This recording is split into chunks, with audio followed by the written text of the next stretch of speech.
Δυναμική ήταν η κινητοποίηση μαθητών, γονέων και καθηγητών που πραγματοποίησε σήμερα το πρωί η Ένωση Καθηγητών στο Αργοστόλι.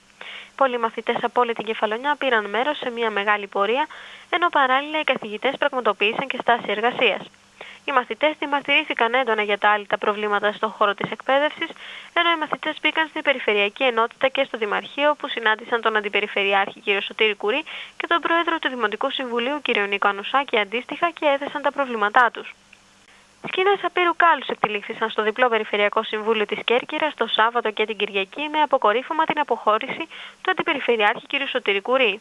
Ο κ. Κουρής αποχώρησε στα μέσα της συνεδρίασης του Σαββάτου επειδή ζήτησε το λόγο και δεν του δόθηκε από τον Πρόεδρο του Περιφερειακού Συμβουλίου κ. Χρήστο Άνθη, ο οποίος ως γνωστόν αποχώρησε από τη Νέα Δημοκρατία και προσχώρησε στους ανεξάρτητους Έλληνες. Η συνεδρίαση του Σαββάτου, που είχε οριστεί στις 10 το πρωί, ξεκίνησε μετά από μια μισή ολόκληρη ώρα, με αποτέλεσμα να υπάρξουν σοβαρές διαμαρτυρίες από τους περιφερειακούς συμβούλους.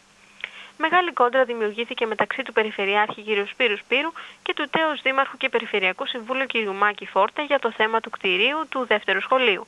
Ο κ. Σπύρου υποστήριξε ότι το σχολείο προχωρεί με την ένταξη στο ΕΣΠΑ, αλλά ο κ. Φόρτες του απάντησε ότι το θέμα δεν είναι μόνο η ένταξη, αλλά και η δέσμευση για συμβασιοποίηση του έργου μέχρι τις 31 Δεκεμβρίου 2013, γιατί αλλιώς το έργο θα είναι στον αέρα. Επίσης, η Αντιπεριφερειάρχης Μικρών Νησιών κ. Σμαράγδα Σαρδελή έφερε στο Περιφερειακό Συμβούλιο για επικύρωση το γνωστό ψήφισμα της Ιθάκης για την ερήμωση και τα προβλήματα του νησιού, στο οποίο εναντιώθηκαν οι κ. Σπύρου και Άνθη, ζητώντας να αποσυρθούν κομμάτια του.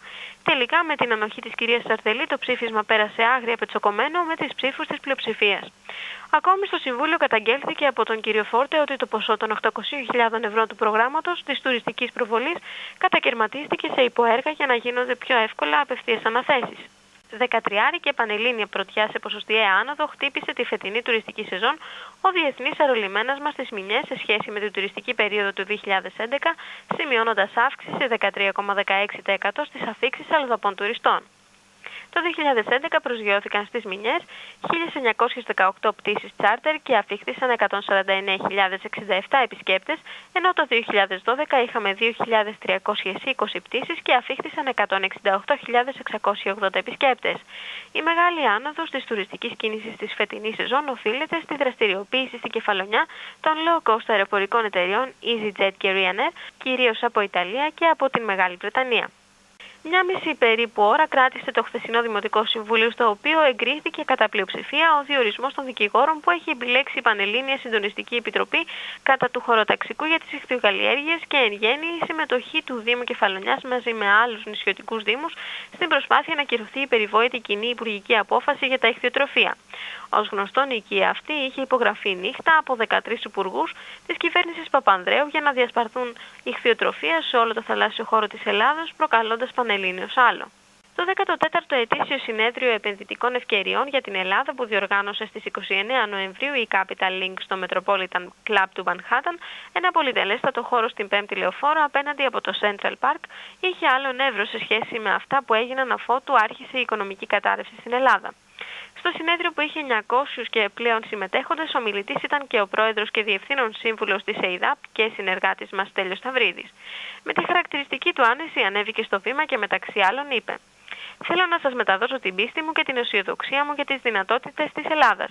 Απευθύνομαι ειδικά σε εσάς τους αναλυτές της Wall Street και σας λέω ότι σε 2 χρόνια από σήμερα θα τρίβετε τα μάτια σας με την πρόοδο της χώρας μας. Είμαι υπερήφανος που ο Πρωθυπουργός μου έδωσε την ευκαιρία να συμμετέχω στην προσπάθεια ανόρθωσης της χώρας μας. Να ξέρετε ότι οι Έλληνες, όπου επιλέξουμε, μπορούμε να γίνουμε παγκόσμιοι πρωταθλητές. Ως τώρα είχαμε επιλέξει τη μιζέρια και τον δανεισμό. Τώρα τα πράγματα αλλάζουν και μάλιστα ραγδαία». Από την προσωπική του ιστοσελίδα loverdos.gr ανακοίνωσε χθες την κίνησή του ο συμπατριώτης μας τέος υπουργός κ. Ανδρέας Λοβέρδος, στην οποία τυφλοφορεί ριζοσπαστική κίνηση Σοσιαλδημοκρατικής Συμμαχίας και στην οποία ιδρυτικό μέλος είναι και ο συμπατριώτης μας πρώην γραμματέας Ετεροδημοτών Πασόκ κ. Χριστόδουλος Σιμονετάτος, ελεύθερος επαγγελματίας.